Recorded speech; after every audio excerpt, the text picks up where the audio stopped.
আপনি আর একটা ছাত্র সংগঠনকে আপনি দেখাতে পারবেন যে হাসিনার বিরুদ্ধে রাজপথে নেমে বলেছিল step down Hasina, no more Hasina? দেখাতে পারবেন না।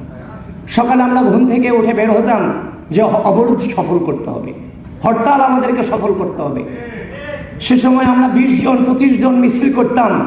এই 20 জন 25 জনের মিছিল নিয়ে আজকের অনেক ক্ষমতাসীনদের মকারি করতেন যে তাদেরকে দিয়ে কিছু হবে না। কিন্তু বিশ্বাস করেন, এই 20 জন 25 জনের একজনই কিন্তু 14 তারিখ রাতে রাজু ভাস্কর্যের পাদদেশ থেকে হাসিনাকে গোটা বাংলাদেশের স্বৈরাচার শব্দে প্রতিষ্ঠিত করেছিল।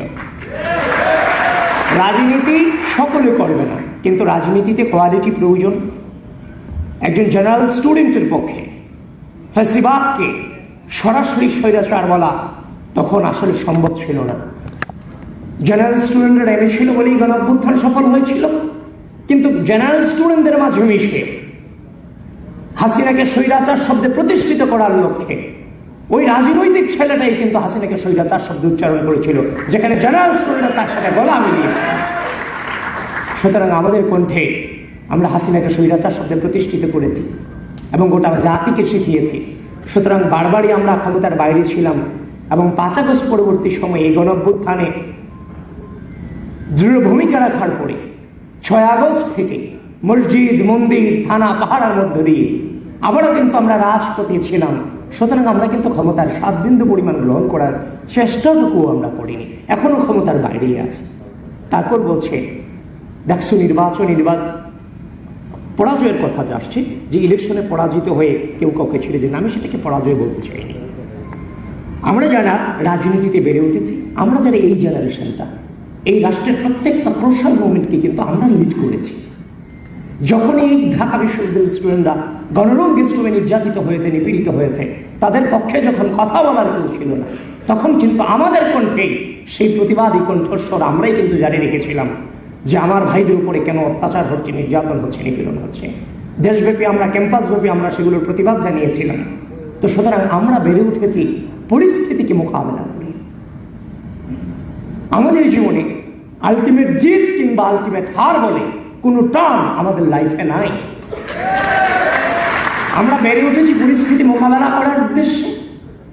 এই দীর্ঘ পথ চলায় ডাকসু নির্বাচন ছিল একটা পরিস্থিতি মোকাবেলা করে।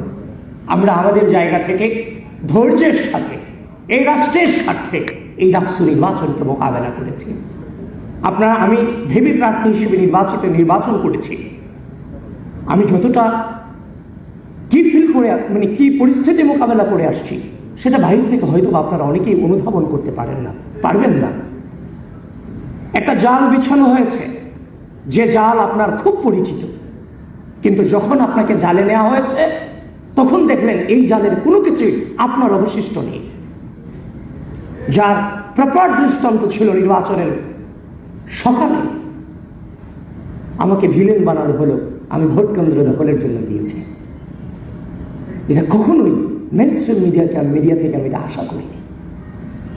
এবং সেটা কারা করেছে তাদেরও দোষ দিচ্ছি না। কারা করেছে?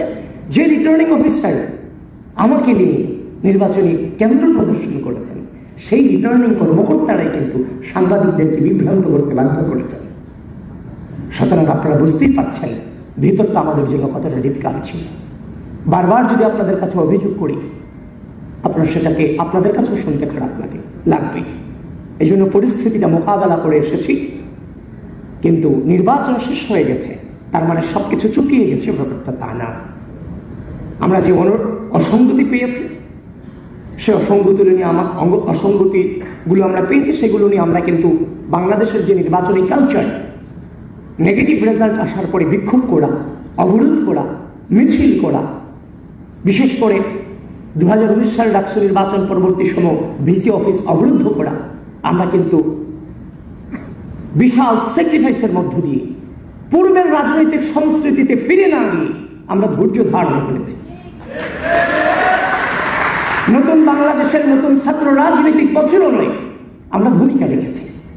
আমরা চেয়েছি প্রার্থী হিসেবে আমাদের দৃষ্টিভঙ্গিতে যে অভিযোগ, অনুযোগ এবং যে অসঙ্গতিগুলো ধরা পড়েছে, প্রার্থী হিসেবে আমার যে দায়িত্ব, ভোটার হিসেবেও তাদের দায়িত্ব আছে, তাদের চোখেও নিশ্চয় সেগুলো ধরা পড়বে।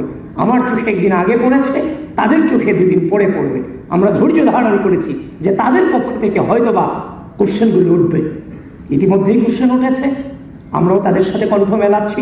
খুব দ্রুতই এই নির্বাচন সংক্রান্ত বিষয়ে আমরা আমাদের অবস্থান ক্লিয়ার করব। 2019 সালে ডাকসু নির্বাচনকে নিয়ে এখনো পর্যন্ত কিন্তু কথা হচ্ছে। সুতরাং 2025 সালে ডাকসু নির্বাচন সবেমাত্র সংগঠিত হয়েছে। যদি কিন্তু ছাড়া সেখানে যদি কোনো প্রকারের যে অভিযোগগুলো এসেছে সেগুলোর যদি প্রপার জবাব বিশ্ববিদ্যালয় প্রশাসন এবং নির্বাচন কমিশন দিতে না পারে, তাহলে এই 2025 সালের ডাকসু নির্বাচনকে নিয়েও পুনরায় বিবেচনা করার সুযোগ অবশ্যই আছে এবং সেটা আমরা আদায় করে নিচ্ছি।